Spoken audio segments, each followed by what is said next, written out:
Welcome back to the Paddle and Fin Podcast Network. We're brought to you by Yak Gadget. For all your kayak fishing accessory needs, go to yakgadget.com. Pelican cases, coolers, and lighting. Go to pelican.com. The 153 Bait Company. For all your hard and soft bait needs, go to the 153anglers.com. Now let's get this show started. What's going on, everybody? Welcome back to the Reel Down with Drew Gregory. What's up, buddy? How you doing, man? I'm doing good. I made it back from Lacrosse, Wisconsin. You know, enjoyed my time there, first time there. So pretty excited about this tournament and how we're gonna, talk about it tonight, man, with the champ. Well, let's get him in here, Mr. Matthew Brannon himself. Yeah, let's jump right into it because he's driving and he's got signal now. So let's see if we can make it happen. Right on. What's going on, guys? Welcome. Yeah, not much, man. Just doing well. Cashed a check in the tournament, but not as well as you, my friend. I got lucky. Yeah, right. We're gonna dig in. We're gonna dig into that and prove to everyone listening and watching, that you did not get lucky at all, man. You know what you're doing. So, hey, real quick, I think a lot of people out there probably know Amanda, your wife, because she works with KBF and it's a big part of. I mean, when you look back at the history of the kayak fishing, I think she's going to be a name that's right up there with a lot of people because she does so much behind the scenes and people are, really learning that and they really know that, because she's so active. But a lot of folks don't know as much about you. So real quickly, before we get into the tournament, just share with us, how many national tournaments do you even fish a year? And then on top of that, how many local stuff do you get to? Not so much anymore. I've been fishing KBF since 2010. When did we have the first one, Santee Cooper? You were there. You cashed a check out. Yeah. I think you took second behind Tony Yang. I did, man. Another tire.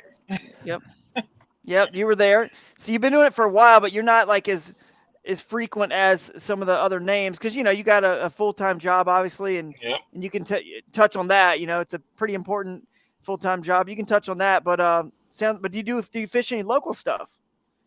I do. I fish some of the KBF online stuff. I haven't fished any of the Yakima Bass stuff lately, but that's a club in California that I helped start when I was actually stationed there before.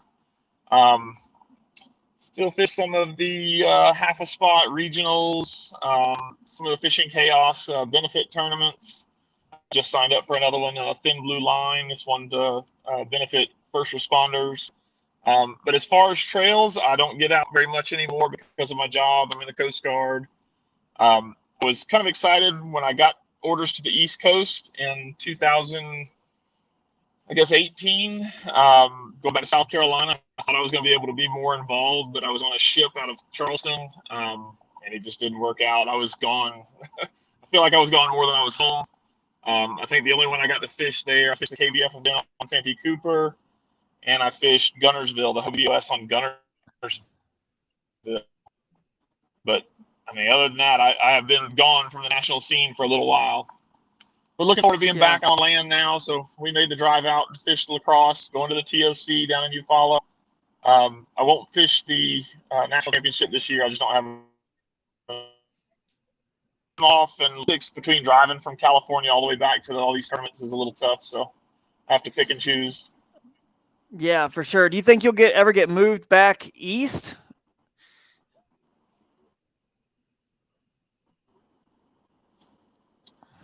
That's the plan. So I'm supposed to be in California until 2024, but I'm actually going to put in for a recruiter job. I don't know where it would be yet, but that recruiter job would get me back to the central part of the country or the East Coast where I got a little more availability to get out and fish tournaments. Yeah, right. Or maybe California secedes from the Union and it's a whole other country and then you can't even live there anymore. And then, anyway, a little rough. Yeah, no doubt. Well, let's get into, before we lose you, Signal, let's get into this tournament real quick. you shared briefly at the results show, how you caught your fish.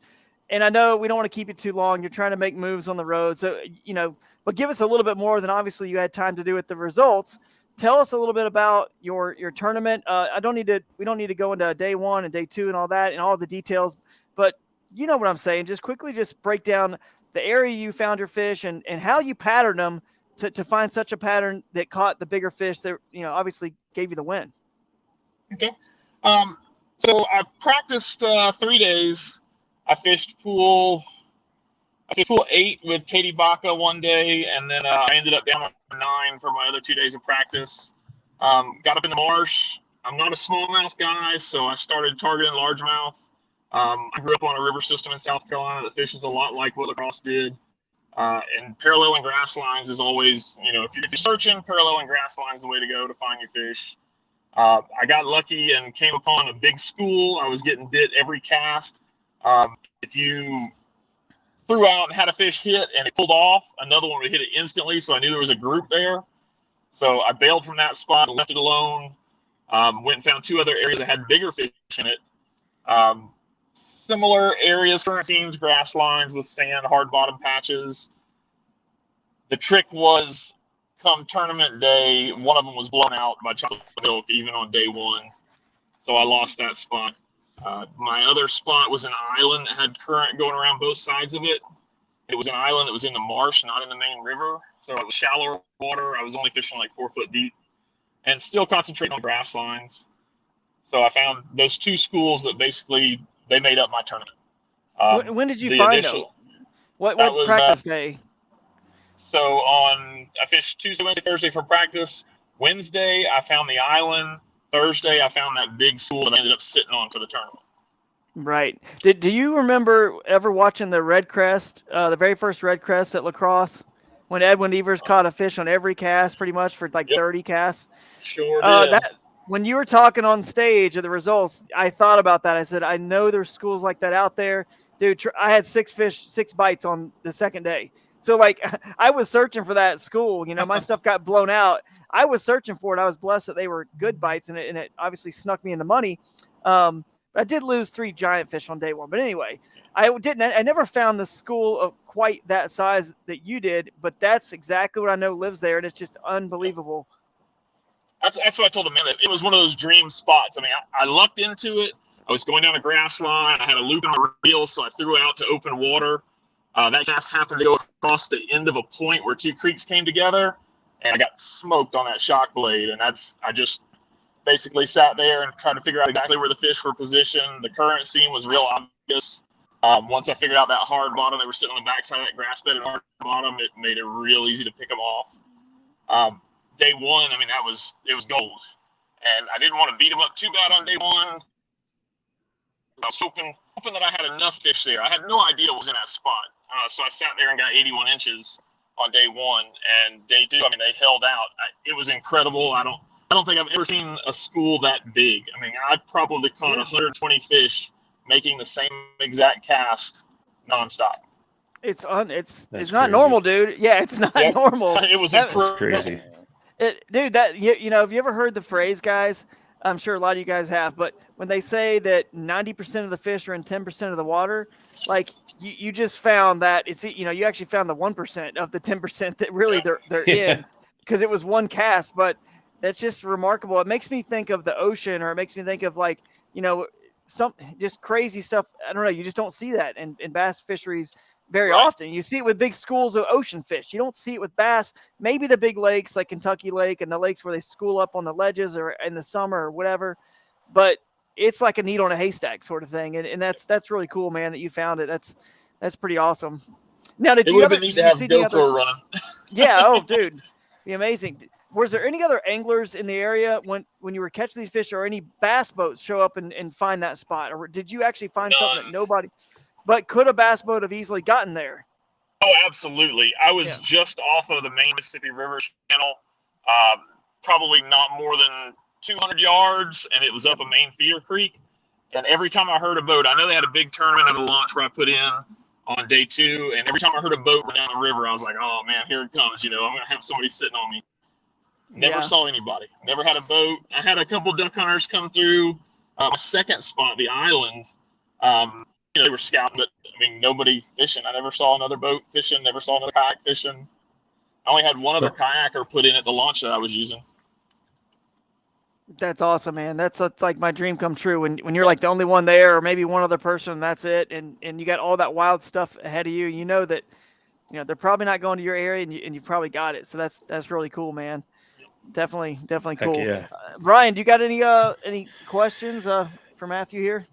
No, man. I mean, I know it was super interesting up there because the whole weather and water level changed. I mean, so I actually had a phone call with Jeremiah Burrish today, and he was talking about that exact thing. He's like, I was on fish, and then the water just came up so quick. I mean, you said the one spot got blown out, but for the most part, you said your fish weren't really affected from all that rain.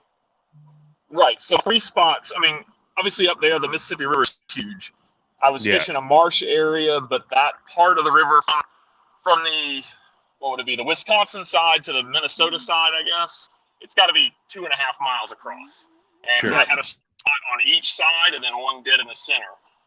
The spot on the Wisconsin side ended up getting blown out. There was a creek that runs into the Mississippi over there, and that water came up. It was chocolate milk. There were still fish there on day one. They were not my fish that was on the shockblade. They moved up into the grass, that really thick grass that was mixed with the duckweed. And I was able to pull fish out of there on a Zoom horny fishing on top. But they were all small, 15 and a half, so nothing I could upgrade with. And that first school that I found, it was a lot of small fish. I did not expect to be able to get enough. I didn't expect to get the inches out of that school to win. And for some reason on day 2, it held out. I had those smallmouth that I started catching on day 2, which I thought was odd because I hadn't had any smallmouth up till that point. And they were good size. I think I had a 17. I think I had a 17 and a quarter inch smallmouth out of that same size. Yeah.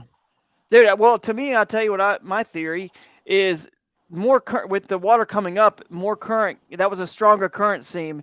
And the smallmouth are notorious for moving. Just ask Christine Fisher, who caught a double on a pencil popper, a 17 and a half and an 18 the day before the tournament, went back to the same spot, and they were gone. So I think that swifter water picking up, smallmouth kind of moved over there a little bit more. You know what I'm saying? I mean, not that sounds like it was a pretty good current seam. It was moving water already, so there may have been smallmouth there, but I think it just may have attracted more. Maybe position more to pull in there. I mean, it was just a perfect storm for me because I know that current, the rising water and the muddier water had to affect those guys on the main river. When I was talking to Jeff Mallett about it last night on another recording, and even he said, his fish just went away. And had it not been for that, I'm sure somebody could have sat on that main river and got some of those big brown fish, and they would have had me easy. Because by no means was I catching giants. I think my average fish over 2 days was like 16 and a half. I mean, it's just not much, especially in an area that has big smallmouth. Yep. Yeah, for sure, man. For sure. I was on some, I caught 17-inch fish every day. And then, the first day of the tournament, I wasn't able to land any because some of my areas got blown out, and then I had to go to another. Now, like I said, I lost 3 that were over 18 inches on the first day. So I had the bites. It was my own fault, but I can't complain, man. Anyway, but it was just a weird tournament because I feel like for a lot of events this year, whether it's been a Hobie or a KBF, there's been a lot of events where the rain and the weather came on Friday, the day before the tournament, and you could have just showed up without any pre-fishing and been just as good as anyone who pre-fished the whole week. And you just had to wing it. So that's actually on day 2, I winged it and just fished new water because I'd never been there before. So I just drove around and explored new stuff and said, hey, worst case, I pre-fish for the next year or something. So that was my strategy. You froze a little bit on us there, Matthew. You there? He might come back in. Yeah, I'm here. All right, good. You froze a little bit on the video feed, but you're back. You're back. Cool. But anyway, it was definitely a crazy event. Now, just right. So, real quick, what was your setup? Your rod and reel setup for the? It was a vibrating jig. It's the shock blade, and that was your main. That did the main bulk of it. And did you ever have to switch baits to trigger them? Or did they just keep eating the same exact bait every cast you made? Day one, it was all the shock blade. I didn't have to swap it all. Day two, when I got in there that morning, I had a few hit of shock blade, but it was short striking. It weren't picking it up. The water was definitely quite a bit muddier. I just, on a whim, I was like, you know what? I said, let's slow down a little bit. Put on a dark jig. I put on a Picasso Dock Rocket jig. It's a real small profile, 3/8 ounce Arky style head, so it'll come through that grass. And slow down. I put a big D-bomb on the back of it, started dipping the claws in chartreuse, spike it, and you could almost just float it. That big D-bomb's got so much mass to it, it would just kind of float over the grass, and they started picking that up. And that may be why all of a sudden I started catching smallmouth when I went to that jig. Sure. It was definitely the trick because I could not buy a fish on a shock blade on day two. Huh. Yeah, that's interesting. Well, man, is there anything else you want to add about the tournament or before we let you go? Because I know the signal's a little choppy sometimes, and but we at least wanted to have you on. I wanted to fight to have you on because when I win a tournament or something, it means a lot when those podcasts call me and you get to do the whole the whole circle of it all, and that's what we do here on the Reel Down, the Paddle and Fin Reel Down. And, Jimmy, unfortunately, has been out with COVID, so he wasn't taking care of that. And I just wanted to quickly text Amanda and just hope that you can come on. So we really appreciate you guys taking the time to do this for us. But anyway, congratulations again on the big win. And anybody else you want to thank or anything else you want to add before we let you go? Just thanking Hobie and Kayak City for putting me in the Hobie. I've been in Hobie since day one. Back in 2010, I bought my first PA-14, and that's all I've ever run. I enjoy the pedal kayaks. I said when I first got one, I was like, when I had to paddle to fish, I probably wouldn't kayak fish. So yeah, that Hobie has been my lifesaver as far as in this world. Oh yeah, they are hard to beat, man. Yep, they're hard to beat. Picasso Lures has always been there.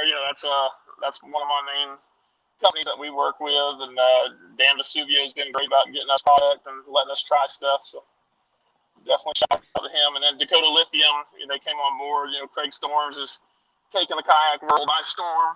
No pun intended. Yeah. They power us all day on the water. So it's been a good one, and I can't wait for the TOC.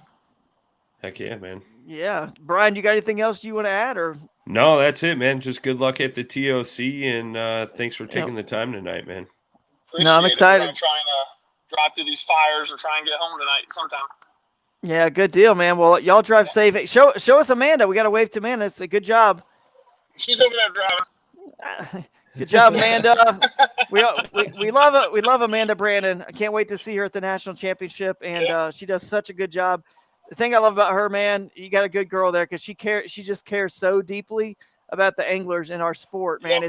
You can just see it. She wears it on her sleeve, and I love that about her. So absolutely, and she's just willing to listen to the anglers, and that means a lot because when the organizations and leagues don't want to listen to the anglers, that's what happened to Bass when the anglers left. They just felt like they weren't being listened to. And I appreciate her and really all the, AJ and the guys at Hobie do the same thing. And Bass has been acceptable to feedback as well that I've been talking to them. So we really appreciate all these leagues that do this for us. And so we can get out there and fish and win some nice prizes just like you did this past weekend at Lacrosse. So thanks for your time, buddy. And I guess drive safe. Catch you later. Appreciate it. See you at the TOC, buddy. At the TOC. Good luck. I'll be there. All right. See you. Bye. That was cool. Right on, man. Heck yeah. Hey, man, we whipped it together last minute. I like it. Yeah. Well, let's get your breakdown, man, because I know he had some choppy signal and whatnot, but I think the weather was the biggest role in this tournament. And I think something that Matthew brought up was, his average fish was 16.5 inches, whereas Lacrosse, Wisconsin is known for producing some really big, nice fish. And you saw a couple caught over the weekend, but not as many as you typically do. Yeah. And he was breaking up a little bit. I think he said his average fish was 16.5. Yeah. In pre-fishing or somewhere else or I don't know, maybe on the tournament, I thought he had bigger ones. So we'll have to go back and look at that and see if his average for but maybe I don't know. I have to go look and break down the numbers. I thought he was saying 16.5 was his average before, like in pre-fishing or something. I don't know. And then he found out there's bigger ones there. Maybe we'll have to go back and dive into that. But you're right. I mean, the weather was the big thing, man, because in pre-fishing, everybody really was on good fish. I was on good fish. I had multiple places, and my head was spinning on, like, where am I going to go? I've got a place that's way up here, way over there, way down here. I've caught 17-inch. I never found a spot where I caught multiple groups of big ones, except for that place I did lose the big ones I'm talking about. Sure. But every other spot, it was like I caught lots of good numbers, and then occasionally like a 16 or 17. And I was spinning out of where I'm going to go and what could I do. But the rain and the water came up, and I kind of made my decision for me. You know, I couldn't fish some of the locations, but the one spot where I did was my number one spot. I did fish it, and here's get the results pulled up here. If you guys are listening on audio, the results here. But so day one, he had 2 17.25s, 2 16s, and a 16.25. Yep, and he was in what place was that? Like 7th or? Yeah, and then day 2 he had some bigger fish, like a 17.25, 2 17s, a 16.75, and a 16.5. So yeah, gotcha. Yeah, I think he was in 6th after day 1 now, and then it was 2nd place on day 2, which day 1 6th, day 2 2nd. All right, which is gonna equate to a win most times. Yeah. But so here's my breakdown, man.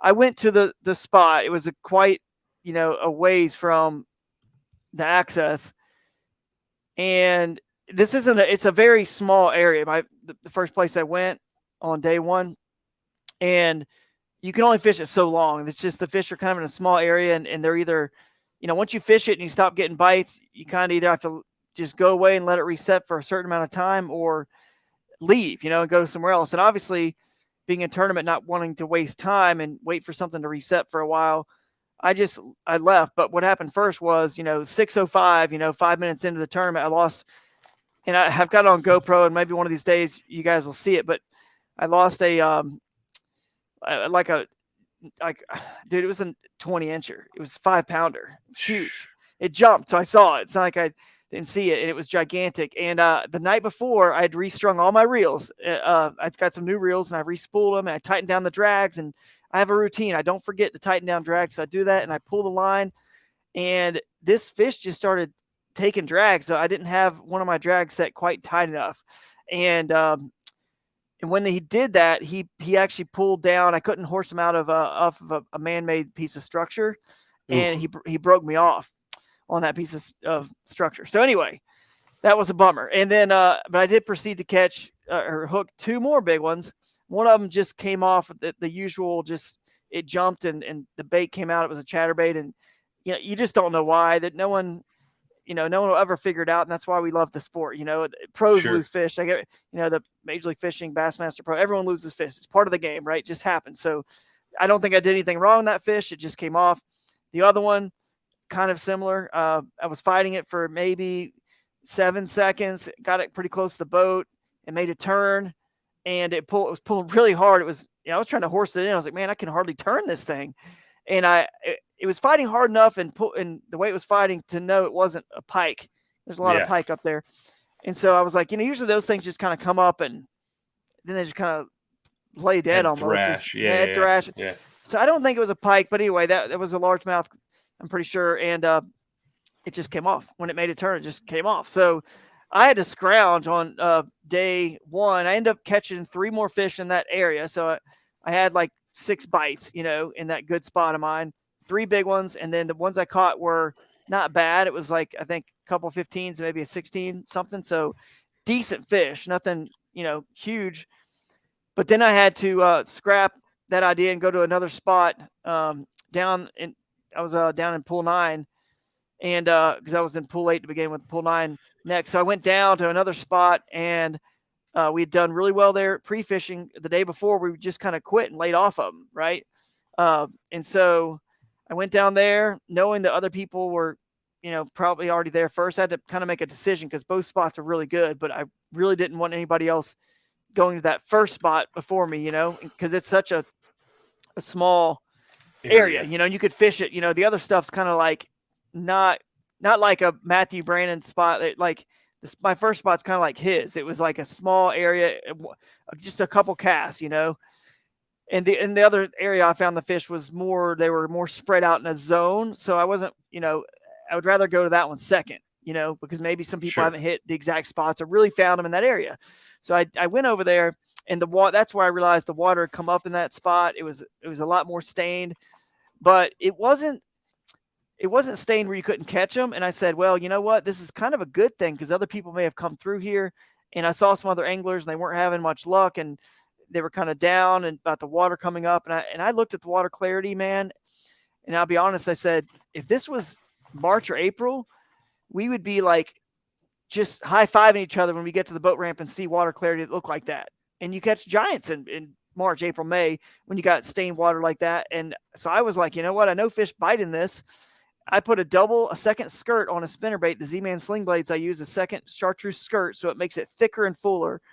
I put a Indiana blade on my spinnerbait, so it gets more thump and vibration, right? So you can slow it down in a lot of those little spots that he's talking about, paralleling the grass edges and the, you know, of the those grass islands and stuff like that. If you're fishing, or if you're fishing wood, wherever you're fishing, it kind of slows it down, keeps it there longer.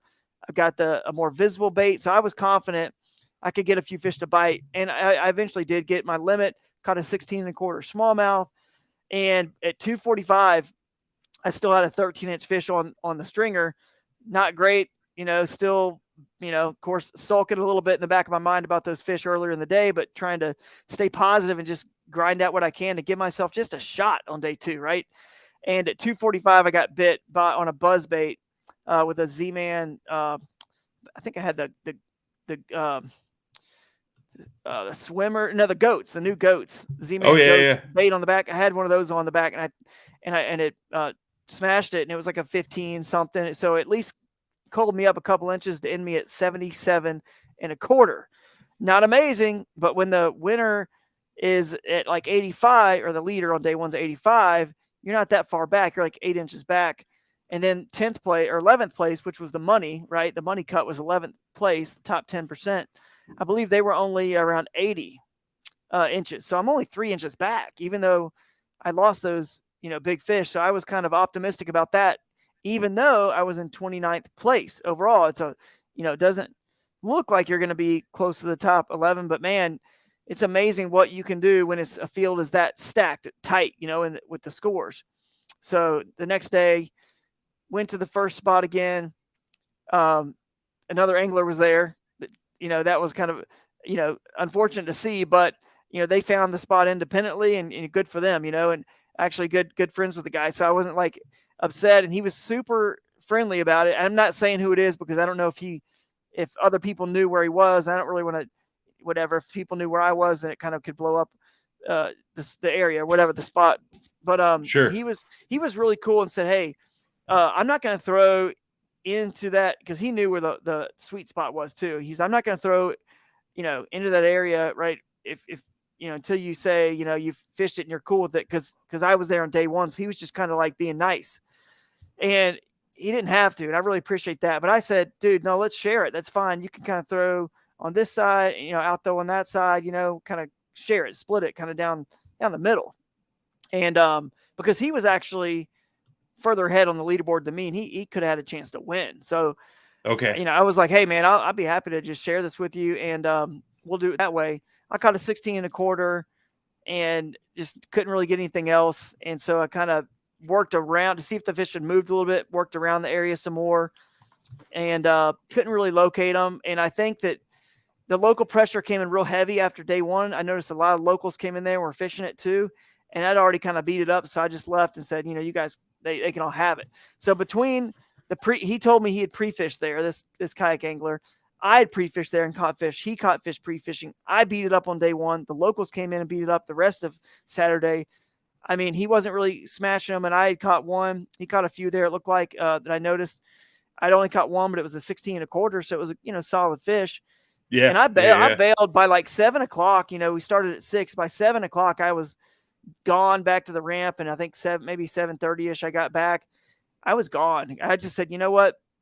he's got a chance to win this thing. If they're there and they're going to like fire and turn on, I'll just leave it for him. It's kind of what I would want someone to do if I had an actual chance to win, which is, not always the case, after it's for sure, rare after day one. And so I bailed on it and had in my plan. So what I did, in my mind the night before, I had predicted or at least thought through the scenario. What happens if I go there and the place is just spent? It's just burned up. There's, sure. Nothing else is biting there. What am I going to do? Because I don't want to go back to the spot I moved to the day before because, man, I was scrounging to get just a few bites, maybe 4 or 5 that I caught there. And if it wasn't for that fish at 245, I mean, I really wouldn't. I had but 75 inches and been like, yeah. So anyway, I knew that wasn't the big fish weren't happening there. So I decided I would go on Google Earth Pro and I would re-scour the whole area, pools like 8 and 9 pretty much, of anywhere that I could put in with my little Crescent ultralight kayak, that 49-pound little boat I use for just throw and go situations. Sure. I pinned about 15 spots that I saw a actual high percentage target within like a quarter or half mile paddle to a specific spot that I thought was very high percentage. And so I just went fishing new stuff from 7:30 a.m. on. And I spent more time in my Toyota Tacoma that day than I did on the water fishing. And I drove so it's a scary feeling, man. Oh yeah. Because to I've have been one, there, man. Yeah. Have you? Yeah. Yeah. Oh yeah. Having one fish and just getting in the truck and going to all new water. And it was very scary, but I caught good fish pre-fishing doing that way and just going to new places. Sure. And none of this stuff was really fishable anymore. So I said, well, I'm going to go and just find the water that looks right. And if it does, I'll put in real quick. And I believe I went to all like about 15 of them and I put in, I think 5 or 6 times. Okay. If you count the first time, the first spot. Sure. And at 10:30, I finally caught a second fish, a 17-inch smallmouth under like a culvert. I just was like, hey, I'm going to go over here, throw into this. I caught him and it was real small. Small little. And so nothing else was there. That was it. I caught one. And then I was like, I'm back on the road again. So I got 2 fish. I think I caught a third at one of my spots at like 12:30. So I've got 3 couple hours left to catch 2 more, but they're the right kind. I mean, it's a 16 and a quarter, a 17. So I was very optimistic. That's good fish. Yeah. 16 and a quarter, a 17 and a 15. So it's like, they're not bad. And the rule of thumb for tournaments, at least this is my rule of thumb, I think it's fairly accurate. Somebody can chime in or send us a message to the show and tell me if I'm wrong. But if you do the exact same amount on day 1 to day 2, so if I did 77 and a quarter, again, generally you would move up 50%. So if I was 29th after day 1, I did the same thing, I'd probably be around 15th or 16th place, or sure. 15th, 14th or 15th place. So I thought, man, I got good fish. If I can just get 2 more, I might be able to do something. So I think it was 1:30. I ended up finally putting in at that spot where I caught the 15-inch smallmouth, and I ended up looking at the clock and looking at the next pin on the map, and it was like a 30-minute drive away. And I said, that's too far. I'm going to live or die in this area here. I'm going to go out now across the main river channel and fish the islands in the middle. And there's either going to be bass there and the water's going to be not too stained or whatever, not too. Sure. The problem, I don't know if you've heard this, so we didn't talk about it. The biggest problem with the water rising wasn't even the color. It was that it tore up all the eelgrass and duckweed and everything in the river. And you could barely make a cast without getting eelgrass on your bait. Oh, I didn't hear that. Yeah, and duckweed was filling in up against all the banks, so you hardly had any clean bank to actually fish. It was very frustrating.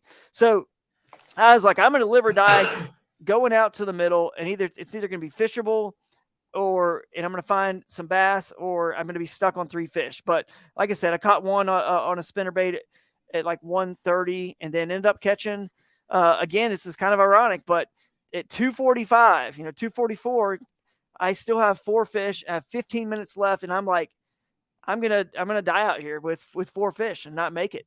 And my gamble is not going to pay off. But at 2:45 again, I got hit on that spinnerbait with a 17 and a quarter inch largemouth, which turned out to be my biggest fish of the day. So now I got a couple over 17, a 16 and a quarter.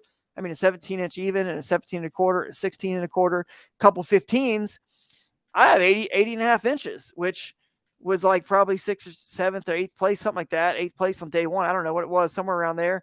So I'm thinking, hey, I might have a chance to be in the money, because if 77 and a quarter, doubling it, 2 days would have got me probably usually around 14th or 15th. Maybe I'm up to 11th or 10th or 11th. And, I'm dilly-dallying around, submitting my photos on a sandbar, just paddling back slowly, not thinking, and I'm an hour away. I'm a long way away from Lacrosse.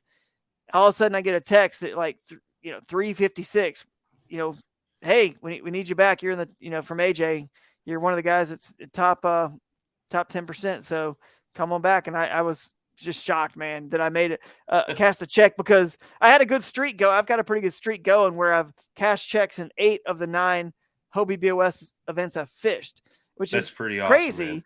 It's crazy, man. But I wanted to tell the story about how much of a struggle it was for me, and I posted this on Facebook and Instagram with this story and the recap, because I wanted to encourage people, because I think people look at my stats and they see the AOY and they see how the consistency, and they think, man, it sure must be easy for that guy. You know what I mean? Like, he just catches them wherever.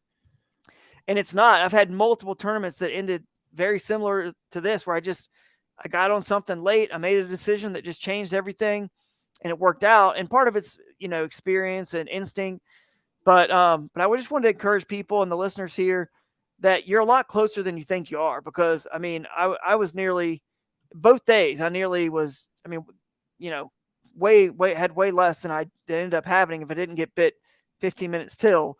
So anyway, I just wanted to encourage you guys out there and keep at it, because you're closer than you think, I'm sure. And likewise, you're probably closer to a win.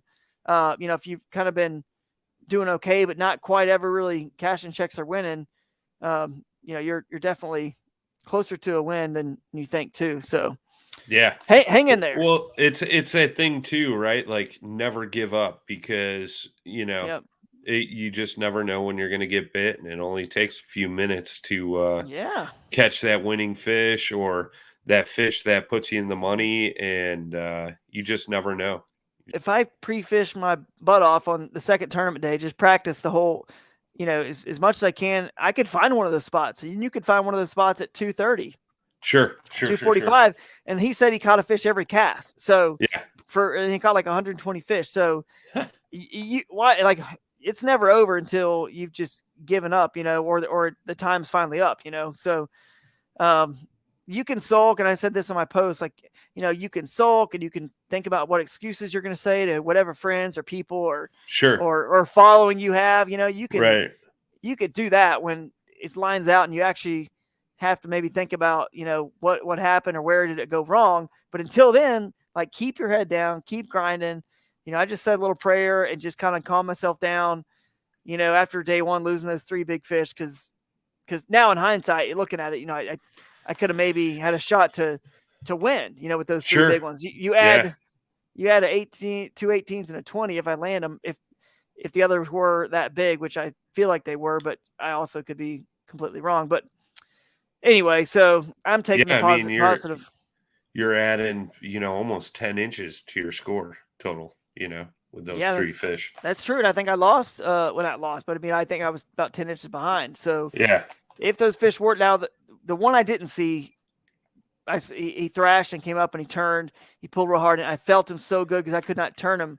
The other 2 both jumped, so I saw them. But anyway, it is what it is. And, everybody loses fish. That's part of fishing. So I just happen to have a bad little string there, but it's going to happen to everybody at some point. But that's why you just keep going. Tiger Woods didn't win every tournament he was in, and individual sports are going to have a big fluctuation, which is why, when you are consistent enough to win an AOI, that is the most coveted, I think, title in like the Bassmaster Elite Series or Major League Fishing or whatever, because, the AOI it's harder, because being consistent in fishing is harder than having one good day or finding one good spot like Matthew did on one fishery, or a lot of guys who win, it's usually something like that, magical. Just so magical and different, one magical place and spot. So it's harder to be consistent for sure over a course of an entire season.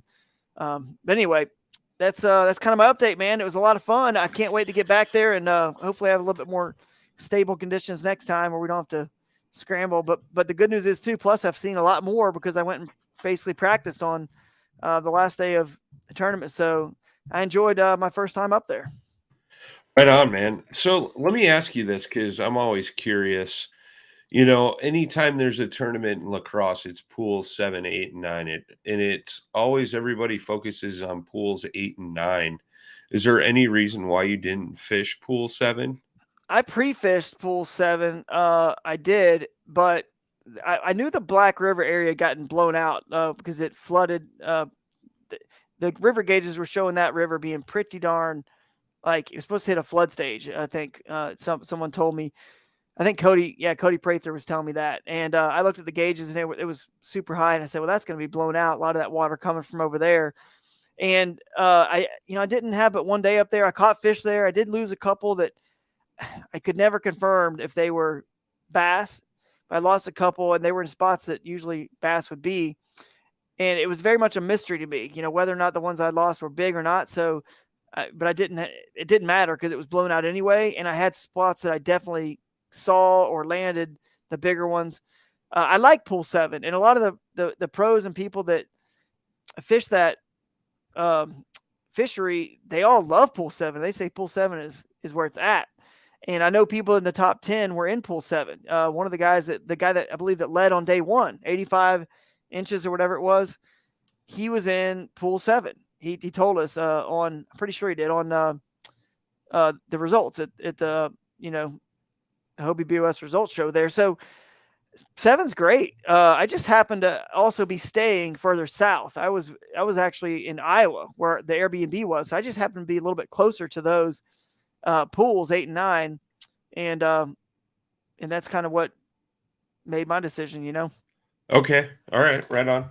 But I want to get into 7.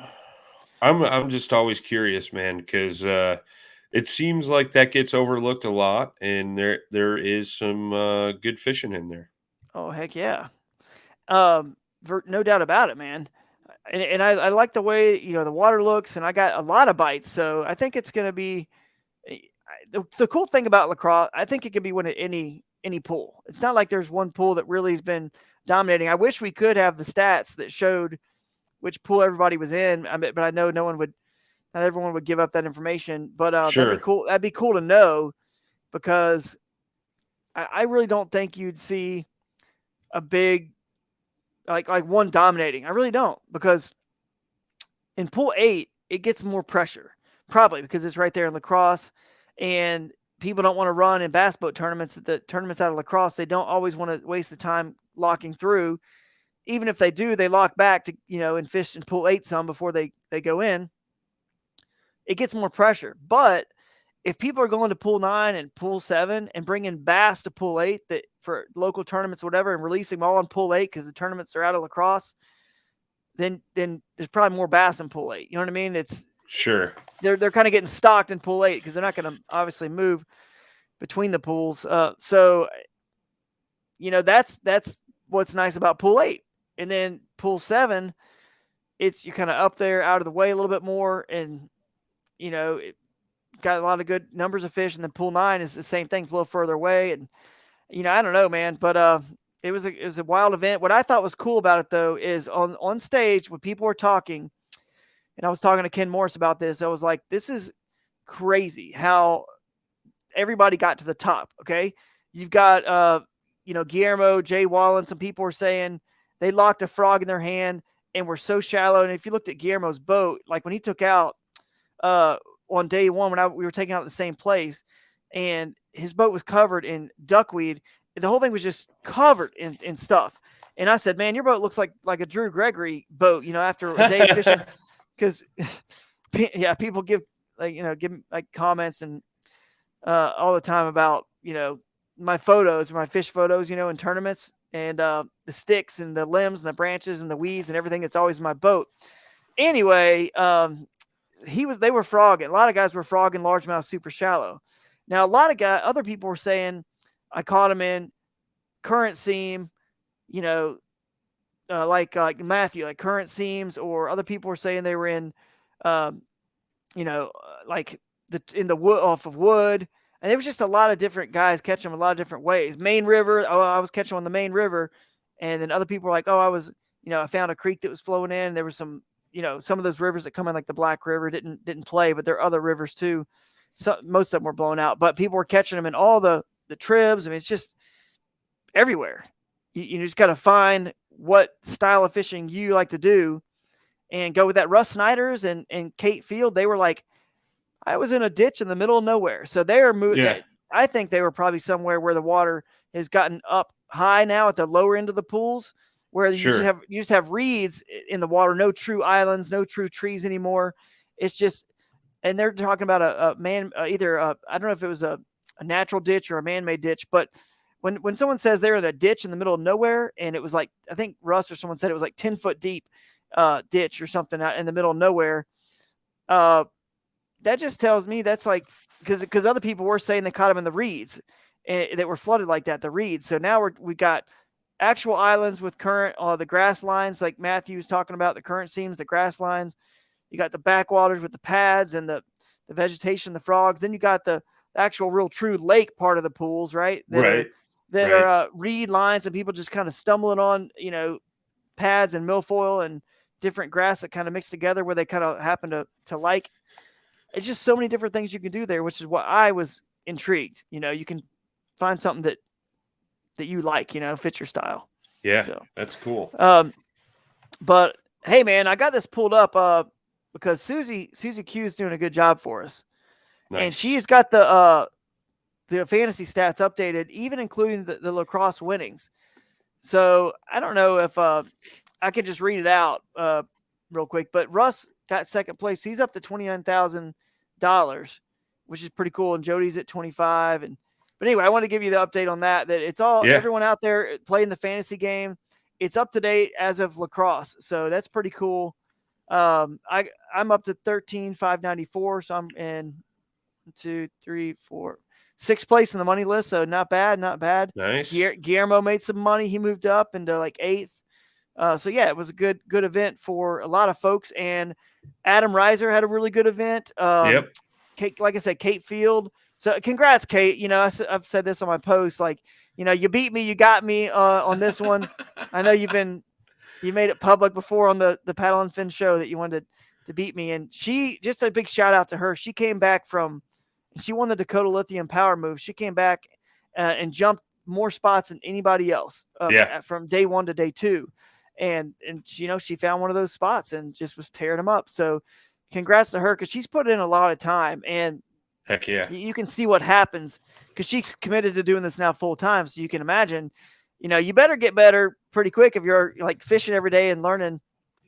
Otherwise, might need to find something else to do. And good on her that she has gotten a lot better from a couple years ago to now. And so I say that to say, I know she's got a 3rd place. At Champlain, she was 3rd. At this one, she was like 7th. She had another or 6th, 6th. Yeah. So she had another good finish, I believe, on Dardanelle or something. So she's right up there in the AOI. I don't know where, maybe top 10 or something like that. But Guillermo. I was just looking at it. They don't have it updated with lacrosse. She was sitting in, I believe it was 14th or 15th. Yeah. So she'll probably get bumped up into that top 10 list. For sure, man. Adam Reiser, Russ just made a big move, so he's kind of up there with Ewing and myself and Brian Howe. He's right behind us. He'll probably have like 291 now, and Brian and I have 294, and then Ewing's at the 298. But it really doesn't matter if you're within, just anybody that has like 280 something probably has a chance to win AOI. Now, if you're further down, you got to win the whole thing. But the way it works, if you're a listener, you don't know the Hobie TOC. It's not double points. I believe it's they just go down. What is it? I think everybody gets here's how it works. They go down, instead of going 100 for a win, 100 for a win, 99 for second, 98 for third, 97 in points. I believe it's 100 for a win, 98, 96, 90. So the gaps are a little bit bigger. So in other words, you can make a bigger move because everybody is going to be there at, obviously at this event. And, the other events you can you're not fishing against everybody all the time, right? Because I'm not everyone. Like Ewing's not everyone. Russ, Jody. The cool thing about the TOC is like no one can hide from this finish. This is the finish that for sure goes on your count of your other 3 tournaments that count for your AOY. So it's really, because you can hide on a bad finish away during the season. It's, you can do that. But the TOC you can't, and it goes by 2-point increments. So if you win, if you're at 2, or whatever it is, like 280. Let's see if I can see. What's that on the right? The 3 is it? Oh, there we go. Yeah, so the top top now 3. I see it. Now I see it. Yeah, 290. Okay, so if someone's like in the 280 range and up, I think they're gonna have a chance. But here's what's cool. Guillermo just moved up, probably in that close in that range, I would believe. I mean, he's currently tied for 10th. Yeah, he's got with some good 265 with Adam Reiser and Jay Wallen. So all 3 of those guys exactly finished in the top 10, and they'll be moving up. I mean, and Kate's right there too. So yeah, like you said, look, 10th place. So 10th, 10th, and 13th, because there was a tie for 10th. All just got top, like 6 finishes, 6 or 7. So they just got great points. Anyway, guys, this is just to say that this year the TOC I think is going to be even tighter for this AOY race because there's going to be more people in it. Plus, there's one more tournament left on Pickwick that people are going to possibly get a good finish. I'm not going to that one. I'm going to actually be heading to. I'm only home for a few days. I'm heading down to Kentucky Lake for the KBF Trail Series on Kentucky Lake because I want to call out one more finish I need to get rid of on the KBF Trail Series because I'm probably in, 16th, 17th, 18th place for the AOY. I'm right there to make the 10 with a good championship now. I got a 2nd and a 4th, and I just need to get rid of a 17th place finish. So I'm shooting for something better than 17th on Kentucky Lake. I'm going with no practice, no pre-fishing, just driving down. Had to spend time with the family here and do the whole family thing this week, so I couldn't be gone for from Lacrosse straight into Kentucky Lake pre-fishing and all that. Sure. But I'm excited, man. So that's what I'm up to. And sweet. Yeah, it's heck yeah. What else man. you got? Anything else, man? Or just one last thing. And again, Jimmy's out with COVID, so thoughts with him. I know I talked to him yesterday and he's getting much better. So he should hopefully be back next week. So I don't have any of the smaller tournament recaps. But one tournament that's coming up of note is the 2nd annual Heroes on the Water Jim Dolan tournament. It's a month-long, 4 regions. It's September 11th through October 10th. And, just a benefit tournament for Heroes on the Water in Jim Nolan's name. I forget what the entry fee is. It's cheap. I know that much, but, get signed up. They're running it through iAngler. So you won't find it on Tourney X. It is on iAngler, and it's $50. So just wanted to throw that out there. Always a good cause, the Heroes on the Water thing. So yeah, absolutely, man. Very good cause. So you guys go get signed up for that. It's a lot of fun. Yeah, I don't really have anything else either, man. That was a fun event. Do you have the current leaderboard for for the fantasy? Yeah. Guys, let me look at it. Yeah. Let's see if I can. What the heck? I went to the wrong. I know you listed off the money list. Yeah, let's see if I can find that. I don't know if I can.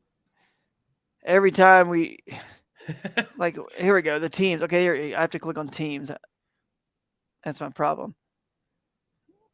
All right, let's see what it is now. Now my internet's just going slow for some reason. That's because you want something. Yeah, exactly. All right, here we go. Oh, here we go. Yeah, current one. It's not pulling up for some reason. I don't know why, dude. Okay. No sweat. We could always post it up on the Facebook page and kind of go from there. But yeah, I don't know why it's not coming up. All right. Well, yeah, let's just try. We'll post it there. Right on. Yes. Shout out to Susie for keeping that all up to date and getting it all refreshed for you guys that are following along. So keep following along And those of you that missed out this year, get ready for next year. So, Absolutely. Yeah, man. Good luck at Kentucky Lake. Thanks, man. I'm looking forward to it. I've got a little history there from the national championships in years past where I did well, but that was in March, and this is in Sure. different time of year. So we'll just have to see if any history still holds true, or if I just have to go explore and find something new again. But Right on. it should be a good time. So I appreciate you Very guys, cool. and good show, Yeah, guys, man. and we'll catch you guys next week. See ya. See ya. Peace out.